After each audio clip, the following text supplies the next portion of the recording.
Root canal ഇത് cap ഇടാണ്ടിരുന്ന ആ പല്ല് കുറെ നാൾ ഇരിക്കില്ല, അതങ്ങനെ പൊട്ടി പൊട്ടി പൊട്ടി പോവും.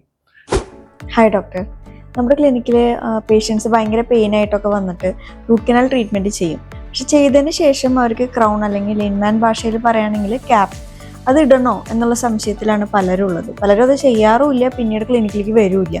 അപ്പോൾ അതിനെപ്പറ്റി ഡോക്ടർക്ക് എന്താണ് പറയാനുള്ളത്? ശരിക്കും അത് ചെയ്യുന്നൊരു മണ്ടത്തരാണ്. നമ്മൾ ഈ റൂട്ട് കനാൽ ചെയ്യാന്ന് പറയുമ്പോൾ ആ പല്ലിൻ്റെ ഞരമ്പും ബ്ലഡ് വെസൽസും എല്ലാം കളഞ്ഞ് അതിലേക്ക് ഒരു മെറ്റീരിയൽ വെച്ച് ഫില്ല് ചെയ്യാണ് ചെയ്യണത്. അപ്പോൾ ആക്ച്വലി ആ പല്ലിലേക്കുള്ള ബ്ലഡ് സപ്ലൈയും കാര്യങ്ങളൊന്നും ഇല്ല. അപ്പോൾ ആ പല്ല് ഡ്രൈ ആവും, അതിൻ്റെ ഒപ്പം ബ്രിറ്റിലാവും ചെയ്യും.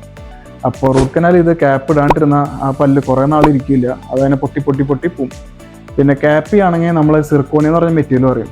അറ്റ്ലീസ്റ്റ് കോസ്റ്റ്ലി ആണ്, ബട്ട് 2000 കിലോ വരെ ഫോഴ്സ് വന്നാലും പൊട്ടാത്തൊരു മെറ്റീരിയലാണത്.